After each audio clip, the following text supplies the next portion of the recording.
All right, guys, the participants of this mock draft were from the Discord chat. If you're not in there already, make sure you join. I mean, as you see, just in here, we're talking about dynasty trades all day, and then this is going to be a real fun time. I know, obviously, coronavirus is making a lot of people unable to go to work. I just recently, my classes got moved to online classes, so I'm now going to have more time. I'm going to be hosting more mock drafts, making more of these types of videos. So if you want to get in a mock draft in the future, make sure you go down, join the link below. I mean, completely free. You don't even need an email draft. But I think how I'm going to do it from now on is how I did this one. And that was I went, made the mock draft, sent out the link to everyone on Patreon, let them have first chance to get in. I believe they filled about 9 spots, and there are about 3 or 4 left with regular people. Then I sent it in the main chat. Whoever was there first got in, but that's how we're going to do it from now on. Probably going to be doing it very often. I know y'all really like doing them, and it just makes us better Dynasty players. So let's get into it. Okay, so this was a SUPERFLEX Dynasty mock draft startup, and it was really, really interesting just because of the way that the Sleeper app was set up. It didn't necessarily have a good set of ADP to be drafting on, so really you just have to go off your own board, and you had to go off your own set of rankings. And guys, you could really just remember off the top of your head, you had to go and search through the database for them, and they weren't just at the top. So this created some really interesting values later on in the draft, and some players went later than they would have in a regular draft if it was sorted by ADP, just because they are forgotten about. Really, really cool to see. So let's get into it. With the first overall pick, we see Patrick Mahomes. Solid pick, best quarterback in the league, going to be the best quarterback in the league for a very long time. Then at the 102, we see Christian McCaffrey. I like it. Personally, I think I would have gone Saquon Barkley here for reasons I said in the Patreon group chat. If you're on Discord, go down. Make sure you read that discussion that we had a couple days ago, but not going to get too in-depth into that right now. I may make a video if y'all are interested on it with Saquon Barkley versus Christian McCaffrey in Dynasty startups. Leave a comment if you want to hear more about that. Then at the 103, Saquon Barkley. Absolutely love it. At the 104, this is the draft slot I was selecting from, and I kind of chose this spot. I mean, I was the first one in the mock draft because I'm the one who created it, so I got lucky, got to pick my own spot, and I chose the 104 just because I think that there's a tier of 4 players in Superflex leagues right now, and those are the top 2 running backs and the top 2 quarterbacks, so I take Lamar Jackson here. The 105, we see Ezekiel Elliott. I like it just because at the 105, no pick's going to be amazing. No pick's going to be bad. It's just kind of a dead zone in Dynasty Superflex drafts right now. If you are joining a league and you have the option to pick where you're selecting, 105 is probably the last spot you want to be. The 106, we see Nick Chubb go off the board. Now, y'all are already going to know I hate this pick. I hate Nick Chubb and his current Dynasty evaluation due to his ability is there, but the opportunity is not going to be with Kareem Hunt in Cleveland. Nick Chubb isn't going to get the workhorse workload that we can see from other running backs in this range. Now at the 107, we see Deshaun Watson go off the board. I really like it. He's the last quarterback in this tier. That's why I probably would have gone here over the first 2 previous picks, but great value. Now at the 108, Michael Thomas, obviously the wide receiver 1. It's going to be interesting to see his future with Drew Brees coming to an end. So great pick, but there's just so much wide receiver value through the draft. I think I may have gone running back here. Now at the 109, we see Alvin Kamara go off the board. I like the pick. Nothing to complain. I may have gone Tyreek Hill, but we see Tyreek Hill go off at the 110, then followed by Josh Jacobs at the 111. Now that Josh Jacobs pick is extremely, extremely interesting because we see him go off the board before Dalvin Cook and before Joe Mixon, which I know a lot of people will not be on board with. But I have to say, I do not hate it. It sounds really crazy to say, but Josh Jacobs is going into his 2nd year. He still has a long time on that rookie contract, so definitely a great running back to build your team around. Now at the 112, 201 turn, this is an ideal spot. You kind of can push the draft. You can build your team up for the future and win now. And that's what we see Josh do here with DeAndre Hopkins and Devontae Adams. Both of these wide receivers are in their prime, and they will be in their prime for the next few years. This isn't a Julio Jones situation. So I like these 2 picks if you're going to build this way. Then at the 202, Dalvin Cook, who traditionally I think I'm a little bit down on compared to the Dynasty community, but he's also going a lot earlier than this in most Dynasty startup drafts. So at the 202, I think this is fantastic value for Dalvin Cook, who's going to be a top running back in 2020, even if I have long-term question marks surrounding him and his injuries. Now at the 203, we see Joe Mixon. Love the player. Situation's going to get better. He's still very young. I like the pick. 204, Juju Smith-Schuster. I think it's a little early for him here. This team may have been auto-drafting. At this point, I know by round 3, they had to leave, and the rest of their team was auto-drafted. But the 204, Juju Smith-Schuster, love the player, don't necessarily love the value.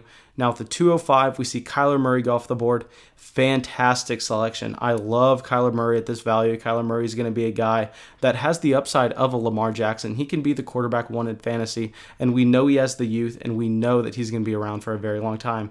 Now at the 206, we see George Kittle go off the board, and I don't necessarily like the pick in a non-tight end premium league just because it seems like every single mock we do, you can find tight ends at the very end of drafts to build your team around. So I'm probably not going to be looking to take George Kittle this early on, even though I think he's a fantastic player and easily the Dynasty tight end one. Now at the 207, we see Derrick Henry go off the board. I don't like it. There are multiple running backs I would rather have ahead of him, and I would have much rather had Russell Wilson ahead of him here. Now at the 208, we see Mike Evans go off the board.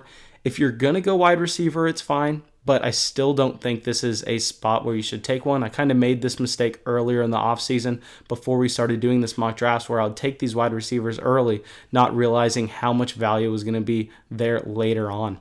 Now at the 209, I will be honest, I was recording a video with Scott as I was doing this mock draft, so it's kind of an easy out to make excuses, but I took Leonard Fournette without realizing that Miles Sanders and Russell Wilson were still on the board, which those are the two picks that went directly after Leonard Fournette, and I think that those two picks are fantastic and a lot better than my selection of Leonard Fournette at the 209.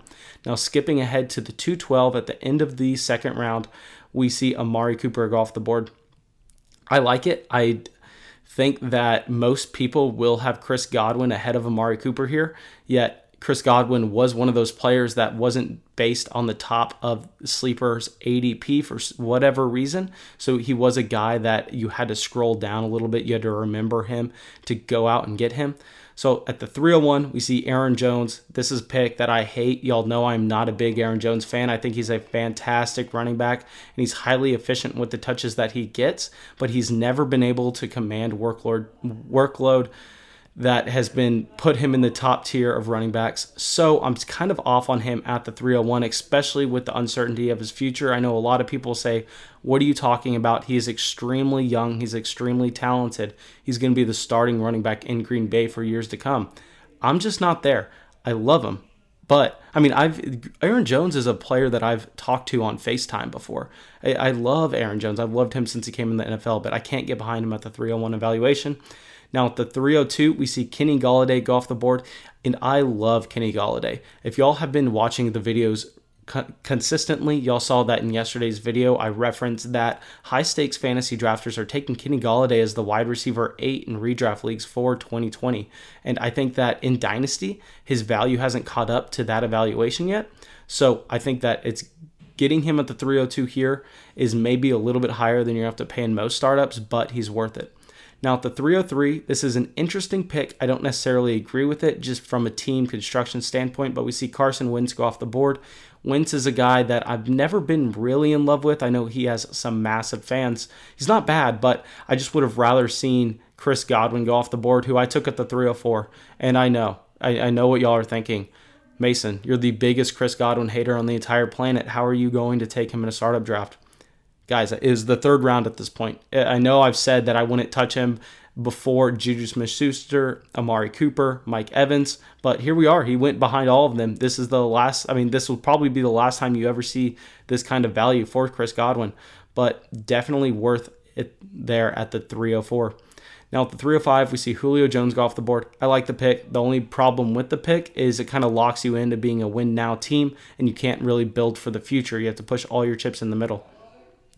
Now at the 306, another interesting pick, a player that I'm actually higher on than most people, and that's Matt Ryan. Matt Ryan is consistently an elite quarterback in fantasy, and I know he's getting up there in age, but we see these quarterbacks lasting longer and longer in the NFL lately. Now at the 307, very interesting player. Maybe I should make a video about him. Leave a comment if you think so. But we see Austin Eckler go off the board. And Austin Eckler is a player that I really have a hard time evaluating just because the situation and the player that he is. I've never really been in love with it, but I think I'm probably wrong, and I think I need to reevaluate my situation. Now at the 308, we see Odell Beckham go off the board. Decent value. I'm not necessarily in love with it just because the next wide receiver that will go off the board, which is at the 310, DJ Moore. And we're going to skip the 3-9, we're going to skip the 4-4 and there on out because those picks were auto-selected. The 309 was actually David Johnson, the 404, Aaron Rodgers. Obviously, those picks would not happen in a real Dynasty startup draft, so no reason in talking about them. But at the 310, we see DJ Moore go off the board, and another fantastic selection. DJ Moore, I believe, was one of those guys that you had to scroll down the page to find, but that's what's great about this kind of mock draft. You have to know what you're doing, and you can't just go off of a predetermined list. Now, at the 311, we see Dak Prescott go off the board, and I actually really like this value for Dak Prescott. This is a lot later than I've seen him go in the majority of real SUPERFLEX mock drafts, and I think this is where he should be going. It's solid value for him here, especially if Amari Cooper finds himself back in Dallas. Now at the 312, this is a pick that I do not like, and this is why I was looking at running backs earlier in the draft compared to later, just because in this range you have a lot of solid wide receivers on the board, and you don't really have any running backs left, so you don't want to be taking running backs in this range of the draft. At the 312, we see James Conner go off the board. I've kind of been off James Conner for a while now. I was screaming sell, sell, sell last offseason, and I think he could be a decent value this offseason just because it would be hard for the Steelers to invest in the running back position, but you just don't have to spend a third-round pick on him. I think he's a player in a Superflex league that you should be going and trying to draft with your 6th and 7th round picks, not your 3rd. Now at the 401, we see Travis Kelce go off the board. Fantastic pick. Travis Kelce is getting older, but it doesn't matter. When he's in your lineup, he gives you an edge at the tight end position that only George Kittle gets you, and you're going to get him at a significantly cheaper price. Travis Kelce, fantastic pick. Now at the 402, we see A.J. Brown go off the board. A.J. Brown, this is a guy that you had to scroll down for. You had to go find. We know that A.J. Brown is a super talented superstar coming up in the NFL, and I was hoping that nobody was going to find him and I was going to be able to get him at my next pick, but he did not last that long. A.J. Brown, 402, fantastic selection. Now at the 403, this is a player that I drafted a lot of when he was cheap in rookie drafts, but at this point, I don't like this evaluation of him, and this is Terry McLaurin, Washington Redskins. I just don't really see the upside with Terry McLaurin. He was fantastic in his rookie year, but there is no competition for targets there. And I think anything they bring in is going to be better than what they had. And his quarterback situation is uncertain. I can't really say that Dwayne Haskins is the answer, and we don't know if they're going to have the resources to go out there and try to get someone else. Now at the 404, we see Aaron Rodgers go off the board. This was one of those auto picks, so we're going to skip right past this one. 405, we see Melvin Gordon. I don't really like it just because I don't like the running backs in this range. I would have much rather seen a wide receiver or a quarterback go off the board. The 406, we see Josh Allen. Fantastic selection. Really love the pick. The 407, we see Keenan Allen. Keenan Allen is a wide receiver that's extremely interesting. It's hard to know what to do with him just because he produces, but I can't see his value throughout the rest of his career really going any higher than it is right now just due to his age and situation. Now at the 408, similar situation. Hate seeing the running backs go off the board here. We see Marlon Mac, which, I mean, just you don't want to pay up that much of a price for one of these running backs that we don't know if they're going to have a job at 6 months from now. Now, Baker Mayfield is my selection in the 4th round at the 409. Love, love, love the pick. Obviously, I made the pick, but Baker Mayfield is a guy that you had to spend a 1st-round Superflex startup pick on last year. And yes, he was very, very bad, but hopefully that was just a coaching staff problem, and they're going to get it sorted out going forward. Now, at 410, we see Todd Gurley go off the board. Like I said, don't like the running backs in this range. Not going to talk anymore about it. 411. Great pick. Now, this Hobbit's Revenge, you just absolutely smashed this draft. At the 411, you get DK Metcalf to pair up with Christian McCaffrey, Miles Sanders, Kenny Golladay. I mean, this is a fantastic start if you can find quarterbacks later. Now, at the 412, we see Cooper Kupp go off the board. Cooper Kupp is a guy that I was really low on whenever he broke out, so I think I just have a negative bias towards him, and I'm not willing to go out there and pay more than what he's going for right now. So I don't like the pick, to be honest. Now, at the 501, we see Daniel Jones go off the board. I like the value here just because Daniel Jones may not be a fantastic NFL quarterback, but he is on that rookie contract and he has the rushing ability, which is going to allow him to score a lot of fantasy points. Now at the 502, we see Jared Goff go off the board. Really, really interesting. Jared Goff is a player that I don't really know what to do with at this moment. I have him in some Dynasty leagues, but leave a comment with what you're doing with Jared Goff. Now at the 503, Le'Veon Bell goes off the board. Hate it. Hate the running backs in this range. You should not be taking running backs here. I'm sorry, Joseph. You know I love you. But I don't think Le'Veon Bell's worth a 5th round Superflex startup pick. Now at the 504, we see Allen Robinson go off the board. And Allen Robinson is a stud with whatever quarterback he's on, whatever team he's on, and he's still in his prime. He came into the NFL super young, but this is another one of those wide receivers that you had to scroll down the board to find. So I think I can almost confidently say that Joseph probably would have taken Allen Robinson if it was just an ADP list and he saw him sitting at the top of there. But with the way that Sleeper had it set up, it was really funky. Now here, Uncle Piff is sitting in the 5th round, and he has to take a quarterback. I mean, he's kind of stuck in the zone because his first 4 picks were positional players, and he decides to take Drew Brees, which I know a lot of people wouldn't be on board with just because Drew Brees obviously only has 1 year left at best.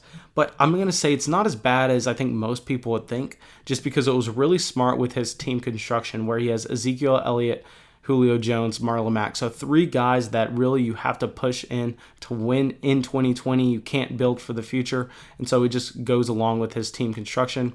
Now at the 506, we see Kirk Cousins go off the board. Kirk Cousins is another one of those guys like Jared Goff, which, I mean, he's just like whatever. I don't know what to do with him.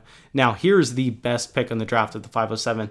This is a player that I'm confident would have gone rounds earlier if the ADP system would have been set up standard, and that is Courtland Sutton. Fantastic value. Obviously, you're never going to get him here. He is a stud moving forward. Now, at the 508, we kind of see people switching back to tight ends, and I really like this pick with Mark Andrews. 509, Adam Thielen.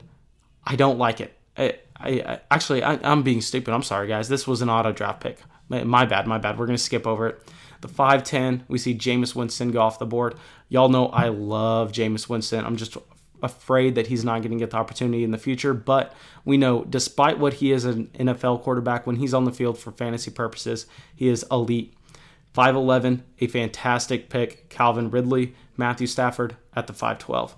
I'm going to wrap it up here. 5 rounds in. We went, I believe, either 12 or 14 rounds, so there's a good amount left. But if you want to see the full draft board, make sure you go down, join the Discord below, and yeah, have a great day, guys.